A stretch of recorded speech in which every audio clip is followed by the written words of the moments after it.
everyone. Thank you once again for joining us with another episode of Life Chat with Viv and Vil.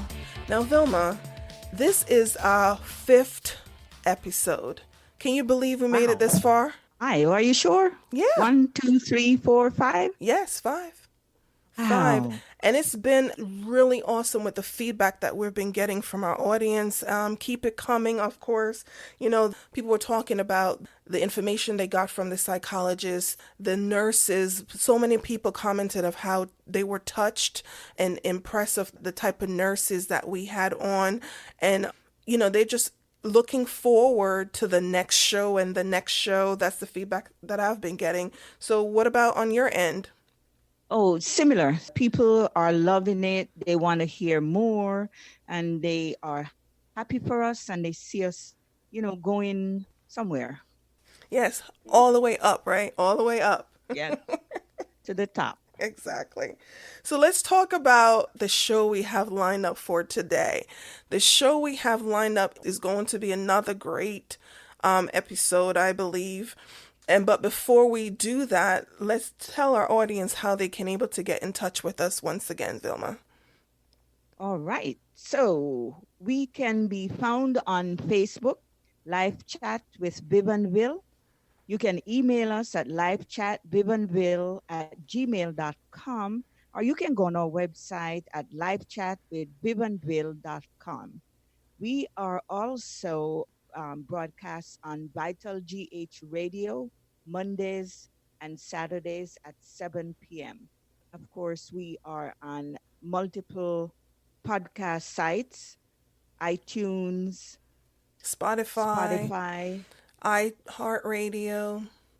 Oh, you want me to name them all? You name it, we're We're on there. it. Exactly. Definitely.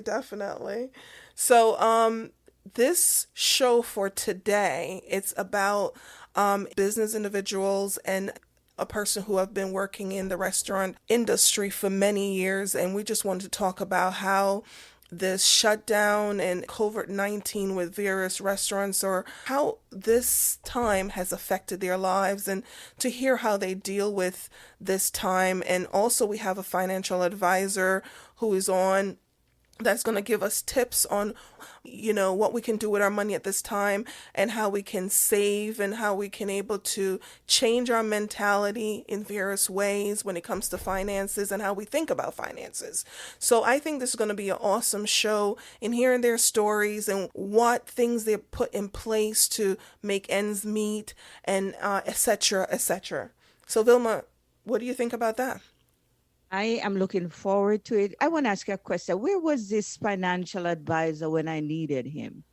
Why were you keeping him to yourself? Well, my bad. Sorry about that. But now you get to meet him. Definitely. You can ask him all the questions that you have, and he will definitely answer them for you and for our audience. All right. So I love that. Yes. So without further ado, I'd love to introduce you to our panel today, which is Melissa. We have Patty Carter, and we have Mark Howard on. Welcome, ladies and gentlemen, to our show. Hello. Thank you. Thank you for coming. Hi, everyone. It's great to be here. Thank you. Nice. That was Mark. And Patty? Okay, we're not picking up Patty right now, but Patty Carter is there. She's a business owner. Hello, everyone. There you go, Patty. Now we can hear you. Melissa, do you want to share with us a little bit about yourself and who you are and what you've been doing? Yeah, sure. I am a mother of 2 young children, a 3 and a 5-year-old. I've been in the restaurant business for 11 years now, and I have a flexible schedule with restaurant business because I have the 2 little ones at home, and then working around my partner's work schedule. So it's been different. Okay. Mark? Yes. Hello, everyone. Great to be here. A little bit about me. I am also in the restaurant business, but the roots of my background is I am a CPA, and I have a double master's in taxation and wealth management. And, I've been just involved in wealth planning, financial planning for clients, taxation, auditing. business plans, financial analysis, auditing, as I mentioned earlier. So, those are some of the things that I do. And I'm sure we're going to have some questions as it relates to those things in financial planning. So I'm just happy to be here and I'm looking forward to answering your questions. Awesome, awesome. Now, Patty Carter. Hello, everyone. My name is Patricia Carter. As Devon said, I have been a self-employed business owner since 1992. I have a beauty salon called Carter's Hair Designs in Aston, Pennsylvania. My salon was closed by Governor Wolf on March the 23rd. So I'm just on here today to talk about what I've been through during this time and how I've managed to make it through this far and prayerfully for the opening up in a couple of weeks. So that's my story. Awesome, awesome. Now, Vilma, let's jump right in. What do you think? Very interesting guess. And Patty, that's your story and you're sticking to it, right? Yes, I am. All right. I love that. I love that. Thank you. Okay. So why we have you guys here, because there are so many people who are in the same situation as you all are. And I just want you to briefly explain to our audience, how did COVID-19 affect you with your business? And I know Patty mentioned it before. So what about the others? And we can come back to you, Patty, again about that. Okay. So for me, as a restaurant worker, working at the Blue Crab Grill, so it's a smaller restaurant, privately owned. I had gotten the call, I believe it was April 12th or somewhere, and it was, we'll let you know. They didn't even want to close, so I was kind of feeling, I'm not sure what was going to happen, and then a week turned into a couple weeks, it turned into a month, and then so on. I have a daughter that was in preschool, so she was started doing the Zoom classes and just being home during that. So, and I'm usually an out and about person, so that made me a home and body. I really had to take a step back and really see what was happening. It's like, okay, this is real, and having to explain to the kids, because they would want to go to the dollar store or whatever, we always would do that. So it turned into, let's get some books and get the books out, started teaching the both of them some different things at home, that I mean, you work with your kids, but it was definitely, I had to do it more. And then being home with them all the time was actually great for our relationship, instead of, because they would usually be asleep when I would get home from work, because I would work nighttime hours. And so it's been great. They're 3 and 5. So I've been learning a lot for myself, doing little experiments at home, scientific experiments for the kids. And then we've been having to also go on a budget. I did not get my unemployment for the first month and a half because just backed up, something was held up. So we had to kind of work with, I cooking more, so I had to cook smarter in what I was doing, buying in bulk, making different meals into multiple meals, and just kind of happened to go through that. Yeah. So when you got the news that you're being laid off, was it a shock to you? Because you sound like it's so happy, so exciting. The kids, I'm home more with the kids. So were you shocked? Were Yeah. you devastated? Because I'm not hearing that. I'm hearing you're happy with the kids, spending more time. Yay! But I mean, it definitely did, because I mean, as a restaurant worker, I do kind of live, week to week and seeing how, tips go and business goes for that week. So we just kind of had to just do things differently, so couldn't expect to get that, bring home that cash every night. So, I mean, it's been different, but we've made it work for us. So we've just been trying to stay busy with being outside, doing different fun activities, doing walks around the neighborhood, a little bit more. We've been playing with the neighbors more. I mean, it's been difficult. Yeah, don't get me wrong, it's been different, but we've been trying to cope with a new norm, or the new normal, as they say, so, Okay. but I can't wait to get back to normal. I can't wait to go back to work. I love my job. I do. And I love people. But then with the kids and everything, I was paying for a babysitter. So, that came into play. Like right now, they only have day shift hours open. I have my kids during the day. It's like I can't pay a babysitter $15 an hour to watch my kids if it's slow at work. It's Mm-hmm. so that's a part too. Okay. So, like I said earlier, my salon was closed down on March 23rd, and we were ordered, that we could not open, no open, nothing. I sort of figured it was coming because every day they would come on and they would say different things. And I remember telling my one client, I said, they're going to shut me down. I was like, they're going to shut us down. She's like, oh, you don't have to worry about anything. Sure enough, 4 days later, they shut us down. So during that time, when you're self-employed, if you don't work, you don't have income. Mm-hmm.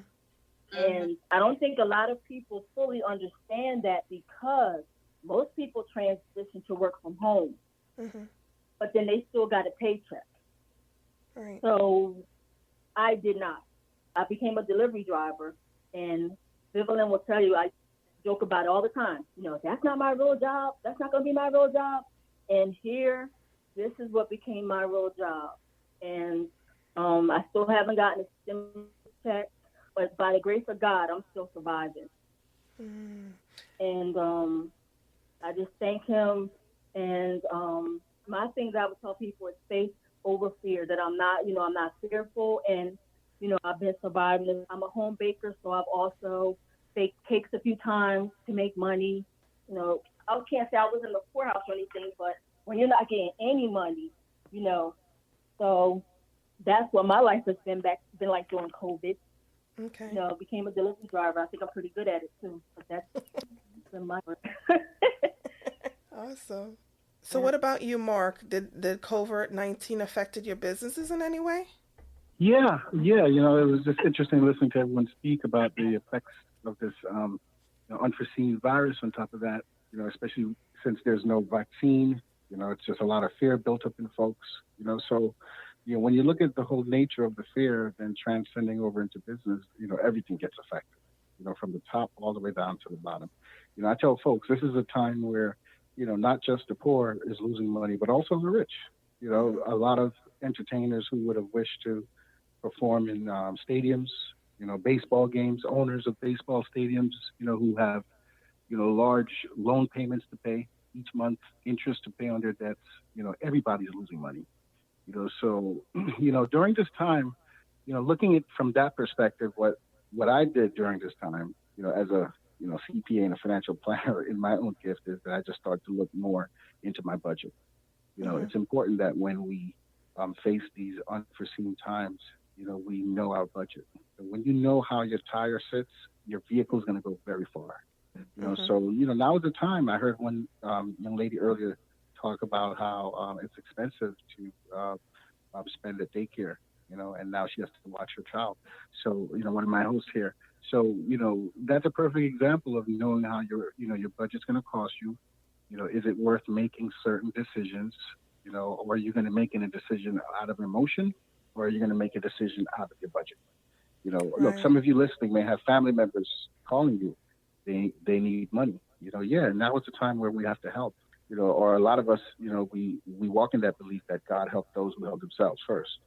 So, you first have to know your budget, and that's what I took time during this time, to really understand myself more, my personalities more. Earlier I was talking to you, Viv, about money personalities. Look, now is the time where folks, you can't go to the bar. You can't go out to sit down, have dinner, laugh. Get your mind off of things. But what about getting your mind on things? Mm-hmm. What about getting your mind on those things? What about committing to your mental emotion as it relates to money, as it relates to people? And I'm going to tell you, Viv, I believe that this time of the COVID was a perfect time for people to really get into their soul searching about that one fact that I just mentioned. Mm-hmm. Finding out your mind, finding out how you are, connected. Look, we know how to connect a refrigerator. Just plug it into the socket, Mm-hmm. so it can work. But how do we work? So that's how I took my time to just find myself as it relates to that. Okay. And I see one good thing all three you have done or have said is how you were able to find ways to make things work. And they have this saying that if life hands you lemon, you make lemonade out of it.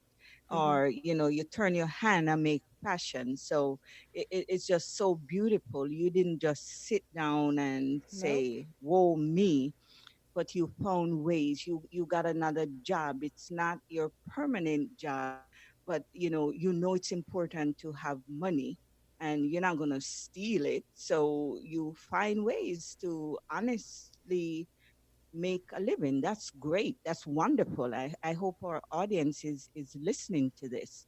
Yeah, and Great. even what she said she bake cakes and Mhm. sell it for Mhm. money. For money. That's innovative. Yes.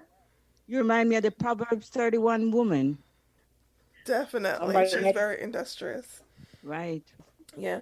So, Patty, you talked a little bit about the stimulus. You say you applied for stimulus, you didn't get that. Talk about that a little bit. What are they're saying that so many people on the news, you hear that so many people received the check. So many money was distributed, but you just said you didn't get the stimulus check. And Melissa, No. you also said it took you a while to get unemployment. So talk about those things a little bit, Patty. Okay, well, with the stimulus, as long as you filed your 2018, 29 taxes, they were saying you were eligible to get the stimulus. And, if you had a debit card, you would get it faster. If you had a paper, just a regular bank. So I didn't have my debit card, anything linked up to the IRS site. So as of today, I still haven't received it. And every time I go to the website, check where's my check, check this. It's never we can't find you in the system, or you're not eligible. So I honestly, I just stopped looking. I said I'm gonna give it a little while longer, and then I'm gonna start making phone calls. I'm gonna start emailing because I know it is busy right now. Hmm. But for self-employed people whose businesses have been closed down, and then I hear stories of people that are still getting checks and are still working that have gotten money. That's Hmm. just not fair, Hmm. Hmm. Right. and it's not fair. And people, Right. like I said it earlier, that people don't understand because I don't know I don't have a lot of friends that are self-employed. Hmm. So people, I got my check, I get unemployment, I get this, I get that. I said, well, when God will send me my check and send me my money when He's supposed to, and until then, He's going to make a way. But I Amen. don't I don't want to feel like I'm begging for money that I'm entitled to. Hmm. Right. Hmm. Well, So, do you have any well, suggestion, Mark? Oh, go ahead, Mark. yeah, yeah. I'll tell you. Right. Well, the first thing to be into on the Mm-hmm. onset is to understand how the system works. Like understand who's qualifying for it, who's not. What are the rules behind it? I think if we understand the rules, then we can better understand who really qualifies rather than get excited thinking that we qualify, right? So first of all, Right. self-employed individuals, this is what the rule says, right? Self-employed individuals, yes, are entitled to the PPP, which is the Payroll Protection Program, right? And what that program says is, you can get monies up to 2.5 times your monthly profit, right? So you can get monies up to 2.5 times your monthly profit. So if your monthly profit is $10,000, then you can get a maximum money of $25,000, right? Mm-hmm. 2.5%. But here's the rules though. So a lot of people can say they're self-employed. I mean, think about if it was so easy for folks to get it, then everybody would just say, "Hey, I'm self-employed too. I made $80,000." But what the government says, because the payroll protection program, first of all, it's governed under the banking regulations. So only banking institutions can offer the loan, right? That's right. Only That's banking. right. Because banking institutions can offer the loan, they're the ones. It's at their discretionary to say, all right, you're self-employed. Well, they might say, well, show us proof. So, for example, I had a client that needed that also was trying to qualify for it, and he banks with TD Bank. And what TD Bank told him was that yes, we can give it to you, but TD Bank says you need to have a business account.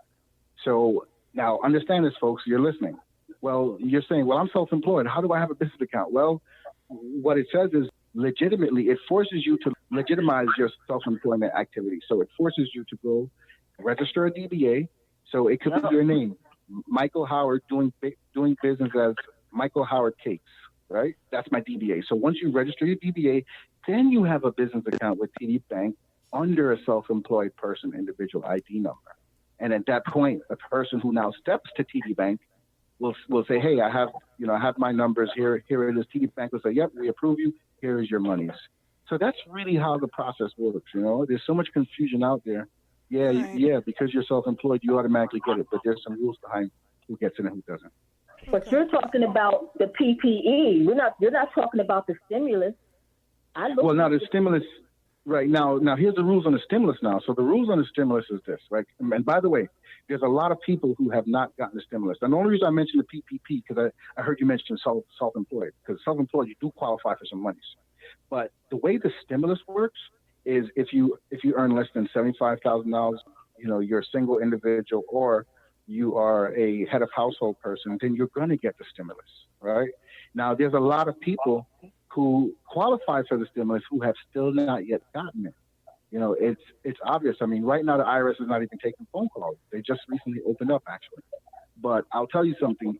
Those of you listening, if you have not gotten the stimulus, the reason why you shouldn't worry about it too much, even though I know you need the monies right now, you're going to get the monies eventually. Unfortunately, you need it now, and now is when it matters. But when you file your 2020 tax return, it's all going to reconcile up into your 2020 tax return because the monies is considered like a rebate, similar when Barack Obama was president and they gave that rebate when the economy was doing bad. So for those of you who have not gotten it, when you file your 2020 taxes, it should roll up into it. But hopefully the next month or two, everyone should start seeing checks come in the door. Right. That's some very good information, Mark. Very good information. Yeah, I mean, I'm able to speak so unconsciously about it because this is all I've been doing the last 3 months, and it's unfortunate. I mean, I go through folks, with the same complaints, and it's unfortunate, but there's bureaucracies involved, Oh yeah, I know that. There's Yep. two sides to every coin. There's that side, and there's the side of the self-employed. I mean, the person that has their own business that is. Yeah, and and it's unfortunate, but even recently I read an article that said, during this time, this pandemic is one of the major shifts of U.S. wealth in the history of America. And I'm going to tell you guys, I believe it to be true, because for the government to pump over $3 trillion into the economy during a pandemic that's probably going to last for another 5 months or so, and then who did you see benefit from a lot of these monies? The wealthier companies, the wealthier individuals. Right. So this is almost like a tax legislation that allocates monies towards those who is deemed at higher risk of loss. And it's unfortunate because we all are at risk of loss. Whether you make $10,000 a year, whether you make $20,000 a year, whether you make $20 million a year, we all are at risk of loss. But unfortunately, this system of America, which is not a bad system, I'm not bashing it, but it's a system that is set up on rewarding those who tend to gain greater fruit from a tree. It's quicker to reward those. So those who have bigger companies with bigger payroll. I had a client, his payroll is about $250,000 a month. So he got his PPP about a week after the program was approved by Congress, and his PPP was about $500,000. Wow. And this was wired right into his account by the bank. I had to do the paperwork, and it was wired very quickly because the banks have the power through monetary policy, Congress. The banks have the power to push legislation by Congress quickly. Think about it, guys. Congress didn't have trucks driving up to the banks to drop off cash. No. They passed legislation, and then the bank had to realign internally to offer the money to people who qualify. And that's why a lot of banks as well didn't give it to everybody. And mind you, this creates another problem, because does this create a problem where banks now are being favored, showing favoritism to certain businesses or certain people? I mean, these are questionable actions that I myself tend to wonder, because if you're a bank and you have $50 million of power to distribute back to small businesses, then would you rather give those monies to a business that owes you a loan as a bank, or would you rather give it to a small business that does not? So I don't know. There's a lot of gray areas there that I question, but in the end, the system that we're in, especially during this pandemic, is built to reward those who are deemed at higher risk in terms of loss in the business. Yeah, So in other words, that's the haves and the have-nots. exactly. Unfortunately. Unfortunately, so it's just for us to understand that and be able to shift our mindset and pray a certain way, and and just build our own castles. That's I have a right. question for you, Mark. So, Sure. are you saying that the money was given to the banks for them to do the distribution? Yeah. So Okay. keep in mind, right? Yep. So keep in mind, there's two policies in America: fiscal policy and monetary policy. Monetary policy is what controls money. So yeah, when Congress passed the law and said they're going to offer X to businesses, it's mandatory that it be done through a financial institution, because that is where Congress is able to stimulate the economy quickly through banks. Okay. Yep. All right. So it's a program done through banks. Mm-hmm. Okay. You know, Thank you. But I should mention this now. There's another part of the stimulus, which is the deferred loan grant, which is a program done through the SBA. And that program that's done through the SBA is not done through the bank. That's why for those businesses that apply for it, who should have actually, those small businesses you're listening right now, you need to go to the SBA website and apply. Those funds are running out.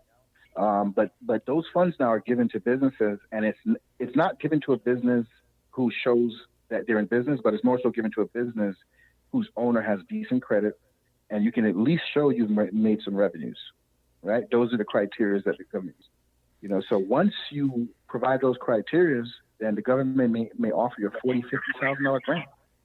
So and Patty, that grant is payable over 30 years. Yeah. Me and my accountant was on the phone, and I looked into that. And Yep. my theory, and you could correct me if I'm wrong, Yeah. is that I don't want to borrow any money.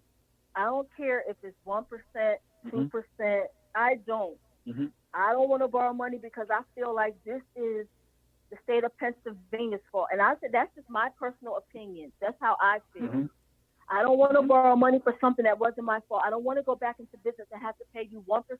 I don't care if it's point. If it was 0.000, I take it. If it's a grant, Yeah. some of those grants you have to repay. They're not all forgivable. Mm-hmm. Some of them they have to And approve. you're right. Yeah, they have to approve that to be forgiven. I looked into it, and I'm Mhm. not borrowing money. Now, if you want to give me some money, I'll take it. For Now, you shutting me you down. see, I don't want it. yep. And guess what? And your response is okay. You know why? Because that's what I mean when I say knowing our money dynamics. If right. you don't understand your money personality, then you just won't understand the real you. But there's right. there's other people out there now. There's other people out there who would say, you know what? I'm going to borrow that money. I'm going to get that 100,000, pay back 3%, but I'm going to take this money and I'm going to make 20%. So Yeah. it just depends on how you look at the money to determine whether you yourself should borrow or not. Because Yeah. if you want to grow, you got to give up a cost. You can't grow without a cost. Yep. And you're absolutely correct. You're Exactly. absolutely correct. I'll chime in on that too. So, like, where I was out of work, and when I first got out of work, and mortgage was due, and I hadn't gotten anything from any checks from the state or anything at that time, and they had said, you can have a forbearance or whatever for your mortgage, and it's like we had applied for that because just the time that we were in. Then it's like, well, we're just going to go ahead and stretch it as far as we can go. We're going to pay our mortgage and worry about everything else next, because you're going to have to pay that mortgage back in the next couple months. And here it's like, why do we want to keep on adding it on to ourselves and then have ourselves in a bigger hole in the next, in a couple months when we have a couple mortgages due? Then at the time, it's like nobody's going to give you anything. They're going to all want it back and then plus some.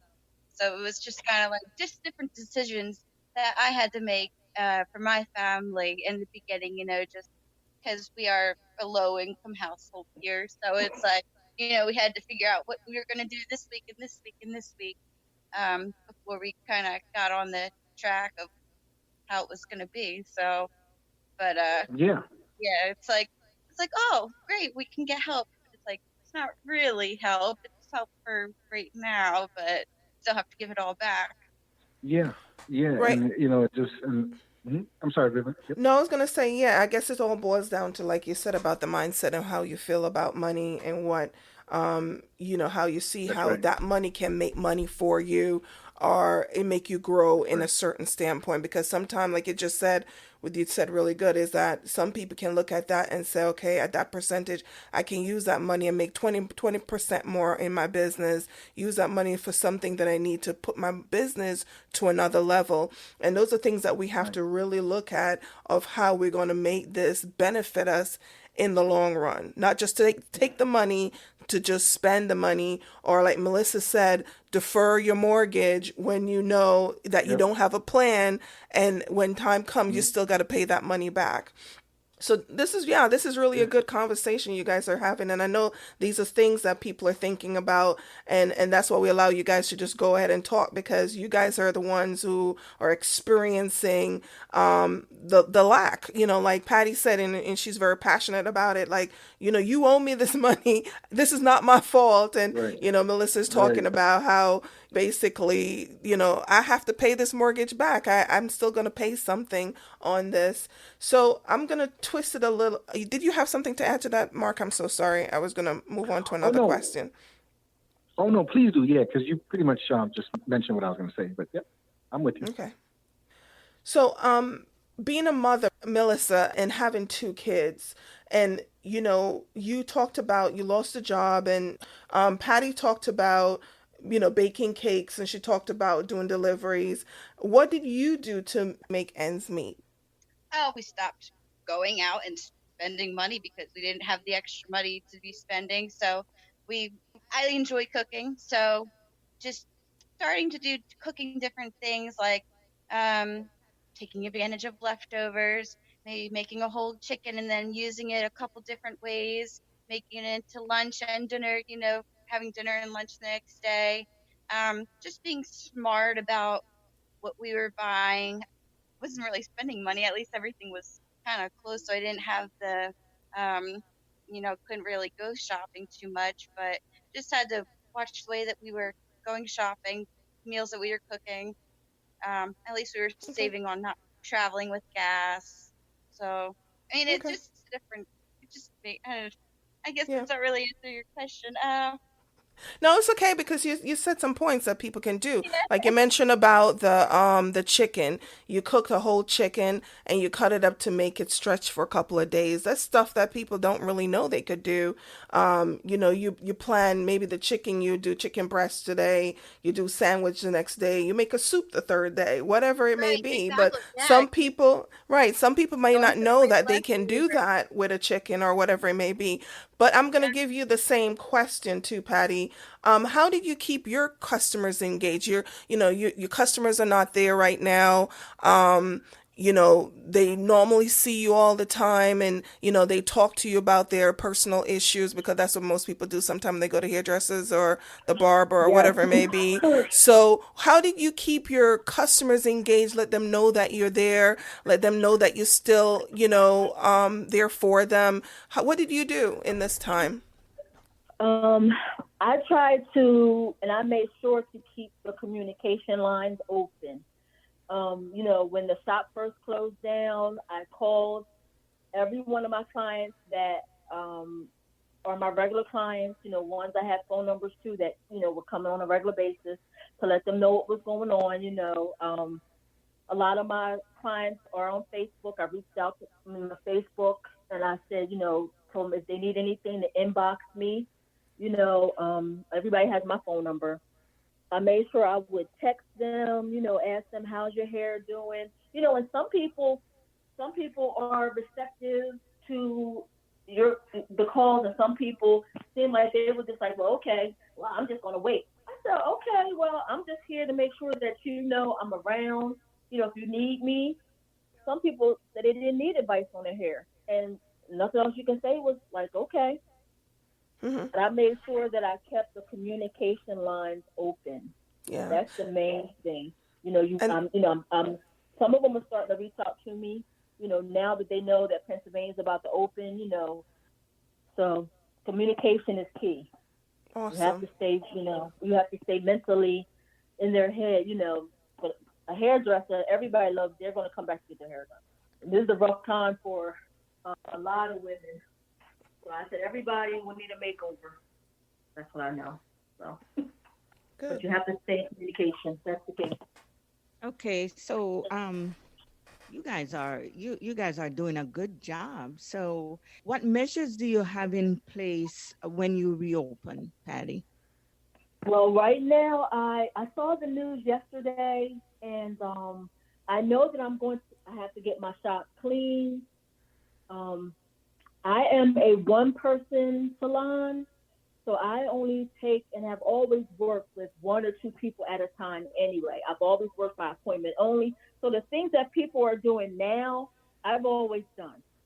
So most of the transition that I'm going to have to do is basically getting my shop prepared, maybe social distancing, some of the chairs in my salon. But like I said, I'm a one person salon. I have no other stylists. So a lot of these salons and things have to follow certain guidelines because they have two, three, four, five, six stylists. Mm-hmm. So you have to make sure that your distancing is complete. And then that goes from state to state. You know, Hmm. I've been in places in Delaware where there's like hardly anything that I would see would be distancing, and they're still open.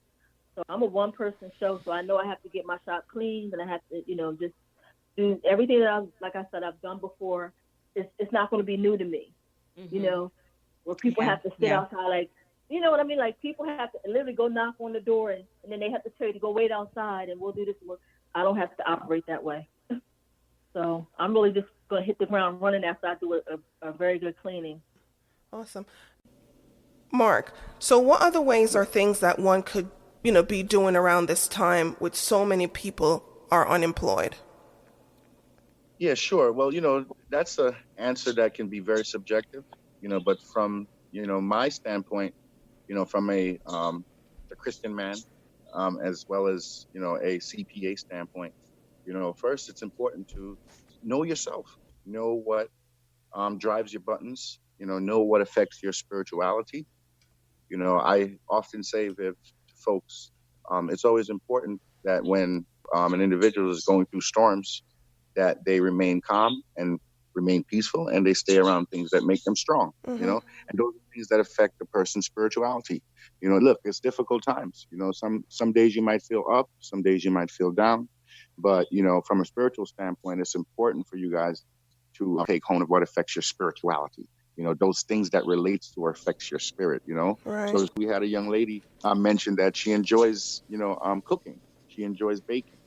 There are different things that a person can do during these difficult times to make them feel excited about the next day, to make them feel excited about their current day. So that's just one opinion. Now, looking at it from a financial standpoint, look, it's important to know your budget Hmm. times. But if you don't know your fight, then you won't understand how much food you can bring to the table. So it's important for you guys to really hone in on your budget.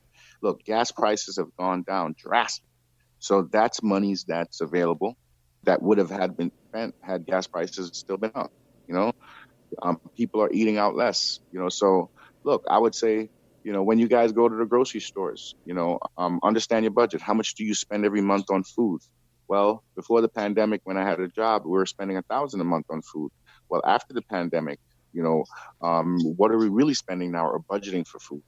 You guys can be frank. Before the pandemic, everybody was eating out.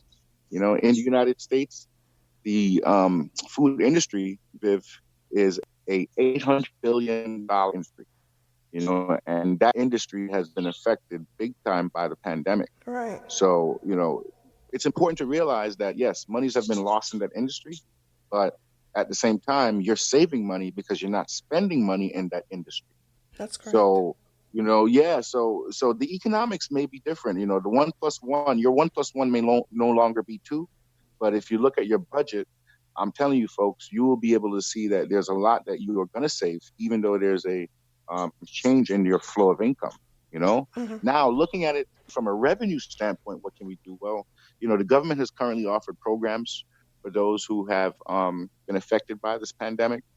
There's the deferred grant, where a business can apply based on revenues and credit, get a grant. So, and if you're self-employed, the same thing. So Right. there are programs in that aspect that the government have designed to impact and help that industry of individuals and businesses who have been affected by the pandemic. Now, for those of you who've had a job, and you're getting a W-2, it's important that you apply for unemployment. It's important that you apply for unemployment on the state level as well as unemployment on the federal level. So, If you, yeah. so what about those people like Melissa that says that it took her a while to get unemployment? Do you have any advice for those individuals to what they can do to make it, what steps can they take in the meantime, or, how can they get it sooner? Is there any suggestions for that? Well, I'll tell you how I view it, right? So, okay, you're still waiting. Believe me, you need the monies now. Look, it's frustrating for many citizens who've worked and had to, rely on their income to pay bills. And now you're waiting on this money weeks after you've applied. Sure, it's bad culture. And your local government and federal government is really who's to blame. Mm-hmm. I mean, I don't know what's taking these people long to process applications. I don't know what's taking them long to see that Americans are affected by this. Let's get this money out. Mm-hmm. So I would say that that's an instant where the government has failed us. Mm-hmm. But most importantly, there's still relief. Right. For those of you who paying your mortgages, the government is also, even though they failed us on getting us the money fast, they've also instilled legislation. Now, here's where they saved us: legislation where, you don't have to pay your mortgage, when the time comes when it's due. The same goes for utilities bills. Mm-hmm. Look, I know here in Georgia, they sent out a notice that, hey, no one's utilities will be affected up until July. So therefore, people's a lot more settled in their mind. There's time available for them to wait for unemployment and eventually receive unemployment, which, by the way, as of today, a lot of folks have been getting monies, and there's possible talks of a next stimulus plan. Right. I heard about that also. Now, why is it that one would need a financial advisor? That's a great question. Financial advisors, see, folks will hear the word financial advisor and they think, well, that's for the rich guy, or that's for the guy who can afford it, and then they continue to live their life based on a certain lifestyle. So, in my opinion, the importance of a financial advisor, for those who really care about the level of lifestyle they're living, and when I say level of lifestyle, I'm talking about whether you're middle class, upper class, lower class, it doesn't matter. For those who care about knowing the level of lifestyle you're living, a financial advisor can help bring to light your current financial situation. So, for example, you're working hard, you're coming home tired. Well, what are you working towards? You Mm-hmm. know, are you working towards a retirement plan for your future when your body begins to break down? These are things that a financial advisor can help bring about a manual that would help you to move forward to say, well, listen, you're working, you're making X amount of dollars, you're not making enough towards your retirement, or you're working, you're making enough towards your retirement, but you're not investing enough.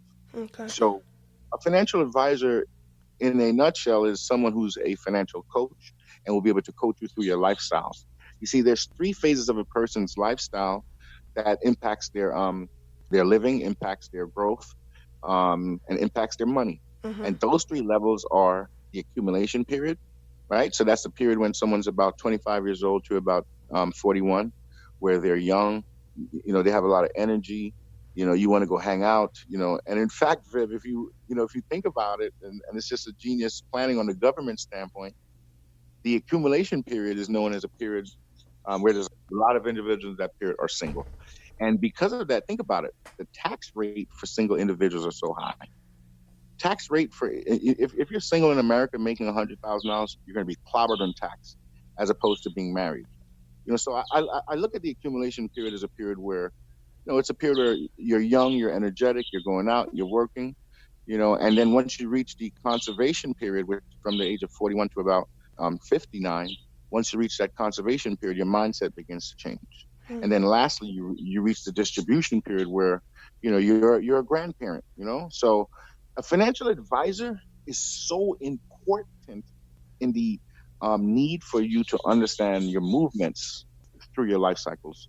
Wow. Okay. So in a Wow. nutshell, that's what I would say. Wow. And what questions should one be asking their financial advisor? Because that's really good in the way you broke that down. But what questions should they really, when they sit down and meet with a financial advisor, what should they be asking? Sure. Well, the first thing you should do is, research the advisor's background. Mm-hmm. It's nice for you to know a little bit about what the person's done, the person's history. Um, that's important because you want someone that really knows what they're talking about. Okay. I've been doing this for over 25 years, and my mindset today is not the same as my mindset 20 years ago. Right. So, the maturity of a financial advisor is very important. And another thing I want to point out is, look, there's multiple personalities that can impact a person's mind That's true. and impact what a person hears, right? Mm-hmm. You have the personality of your attorney. You have the personality of your accountant. You have the personality of your financial broker. Then you have the personality of your estate planner. So there are different personalities, different energies that can be talking to you. And look, you don't know what energy a person's coming from when you ask a question. You may ask your attorney, hey, should I put this house in both me and my wife's name? Mm-hmm. But, it's funny to say that attorney may have just gone through a divorce. That attorney may be a little bit upset and say, well, you know what? I wouldn't do that if I were you. I wouldn't trust your wife. But listen, I'm an attorney, so I'm going to go ahead and do it. Listen, you do not want a financial advisor who's going to be emotional about their advice to you. Right. You want someone that is independent from their emotions Mm-hmm. and someone that is connected to your emotions. Mm. So, that's one of the advices that I would say to you listening today Mm-hmm. on this awesome show. I would say that, look, when you ask a financial advisor questions, listen to them. Study how they communicate to you. Listen to the things that they say. Is it mainly in line with their feelings, or is it mainly in line with your reality? So Right. that's just a brief just advice on what I would say to those listening and what Wow. to ask the financial advisor. That's good stuff. What about those individuals, those people who are not unemployed and they want to know, what about us? What do we do with our investment? Should we buy? Should we sell at this time? What should we be doing with our money right now? What would you say to those particular individuals? One word: nothing. Nothing. Okay. Those individuals listening, you have a W-2 job, you're making money, you're sitting on money, what should you do now? I would say nothing. We're in a pandemic.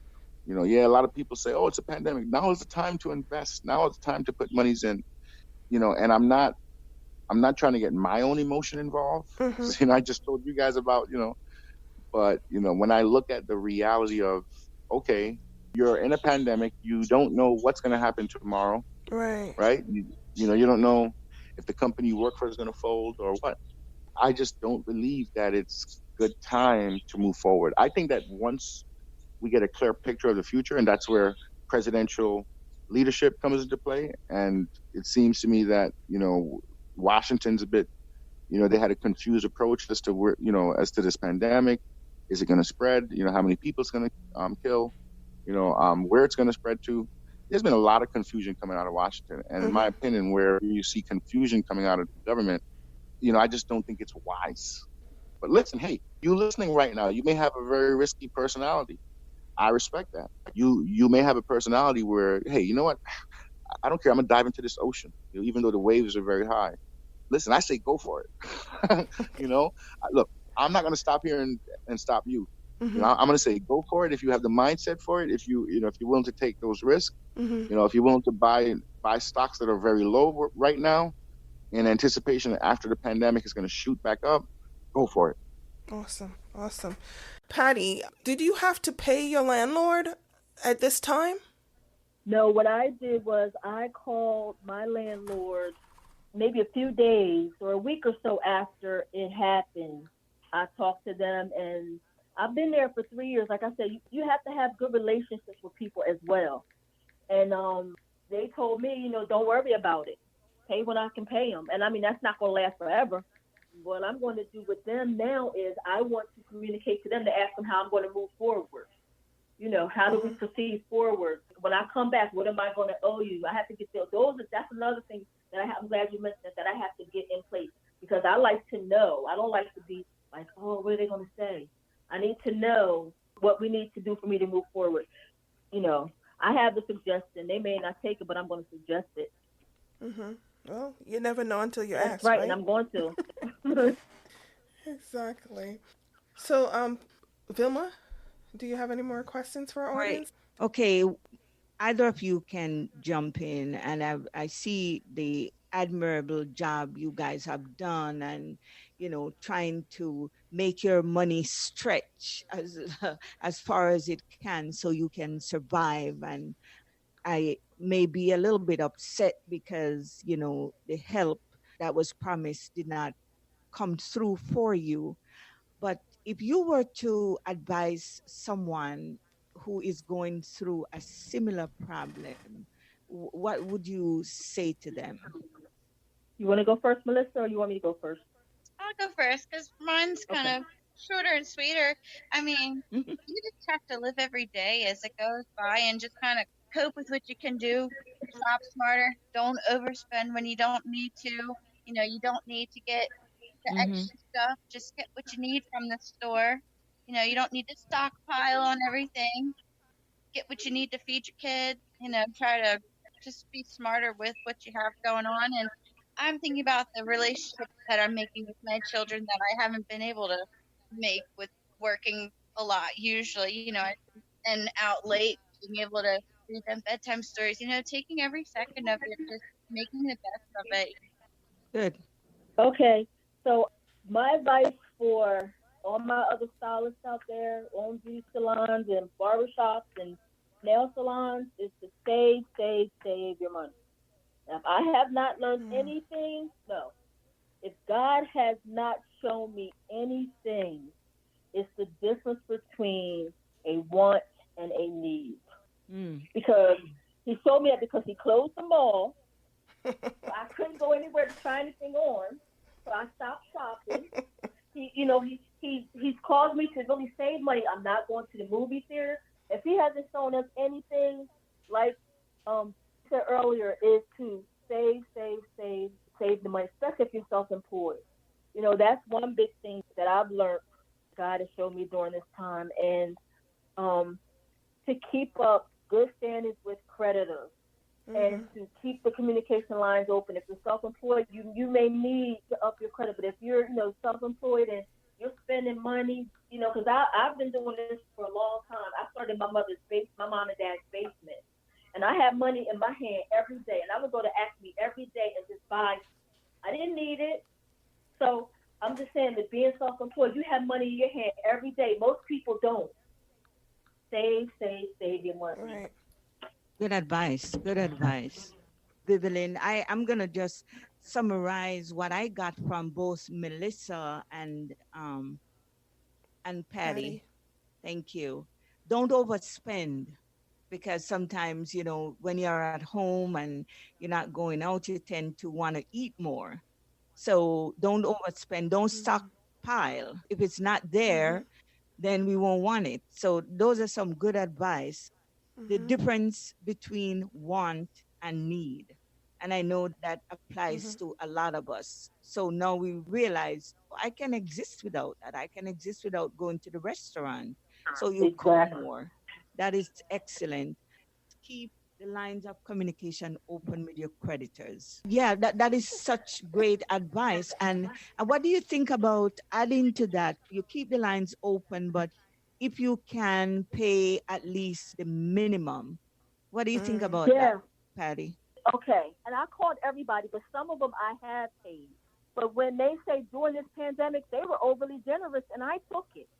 Mm-hmm. If they said you mm, don't have to pay your payment to July, we're not going to give you any late fees, and you just keep continue, that's what I'm going to do Mm-hmm. Mm-hmm. because I'm not, $25, $50 here, $100 here, $75 there. That adds up. Right, If right. you're right. not getting any income, you know what I mean? Like, and sometimes it may not be feasible for you to spend every penny you save to pay a credit card. Mm-hmm. If they're going to Mm-hmm. allow me to do that and I have good credit, then I took it. Right. So yeah, that was a great thing that Patty did by contacting all of her creditors and just making her presence known that listen, there's a pandemic. I'm making an effort to make pay cover me for at least a certain grace period or whatever. So that was an awesome thing that she's done. And what you do there now is that you prevent adverse credit effects in your report. And I'll tell you, government legislation is important as well because for those of you who may not have done that, what government legislation can do now, when Congress passes certain laws, it can force those credit reporting agencies, and it can also force those companies that you may be late at paying and you forgot to call to make mention of lateness. It can also force them to not apply the rules of adverse credit reporting. So those, Patty, look, thumbs up on that. You did the right thing. And for those listening, I would follow those footsteps as well. Awesome. I have learned so much. I hope our audience also have gotten some good information from what you all have said. And I think one of the things, just my takeaway, in addition to what I just said before about not overspending and stockpiling, I think that if you can, you should get somebody who will advise you on the best way, because a lot of times we think we know the best to do with our money, Right. but sometimes getting advice, I think, is good. And Yeah. right. And why you should get, a financial advisor, I think you should ask yourself, am I doing the best I can? Why don't I get somebody who this is their job? This is what they were trained for, and have them do it. So I think getting somebody who's an expert on it, That's right. I That's right. always Yeah. say, I defer to people who are expert. I don't want you to tell me my job, Right. really. So I don't tell you yours. So I really listen and I learn. So I think, we should get somebody who is qualified, that is able to advise us wisely Right. and in, That's the in truth. how to go about doing this. Awesome. That's so true, Miss Dawn, because I always tell my clients every day, you're not a hairdresser. I know. So what you said rings true for me, and I'm going to call Vivian's friend, Mark, right? Yes, his name is Mark Howard. Yes, I'm going to call. You're right. Thank you, Miss Vilma. You're welcome. It just makes perfect sense. Mm-hmm. Makes perfect sense. It Yes, it does. does.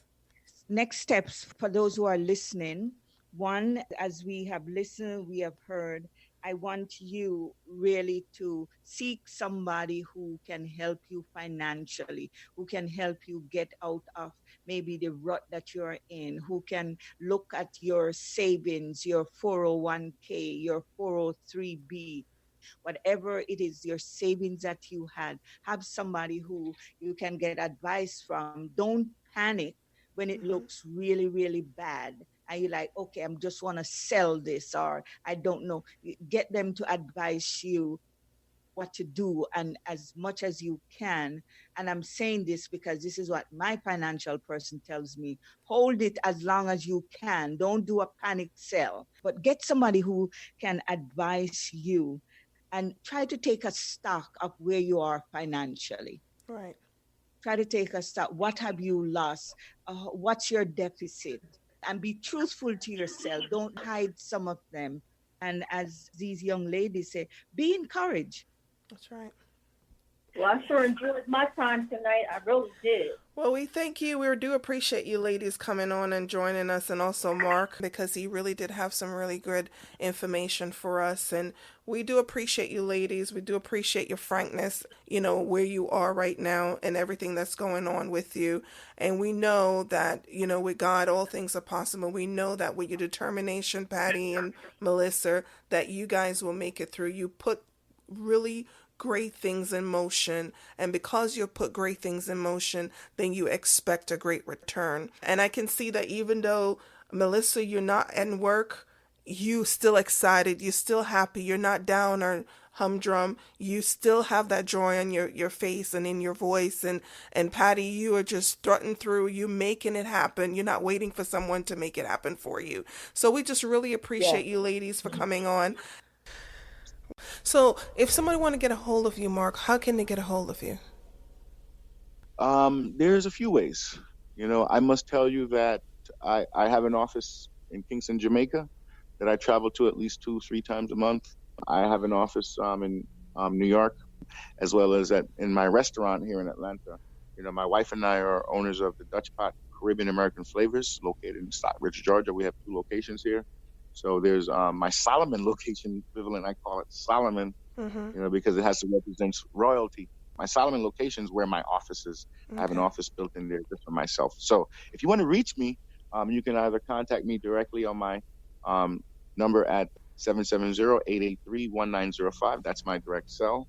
You can also contact me on my office phone at 678-466-6800. And you can listen out for my extension. Now what's unique about my office phone, folks, is that you can call me. You can even send me a text message from my office line if you don't get me, and I'll get it immediately. And then you can also email me. If you want to send me an email, Michael at B as in boy, H as in Harry, T as in Tom, A as in Apple, X as in X-ray, C as in cat, P as in Paul, A as in Apple, S as in Sam.com. Michael at bhtaxcpas.com. Awesome. Thank you so much, Mark. We really appreciate you. Thank you so much for having me, Vivian. Great it was a pleasure. Information, too. Great information. I'm sorry for cutting you off. Listen, it's all right. I get so excited about this stuff because I just see how it can really impact people's lives. Awesome. This is once again Live Chat with Vivian Ville. Thank you for joining us. Thank you so much for having me. See you next week. Bye-bye. Bye.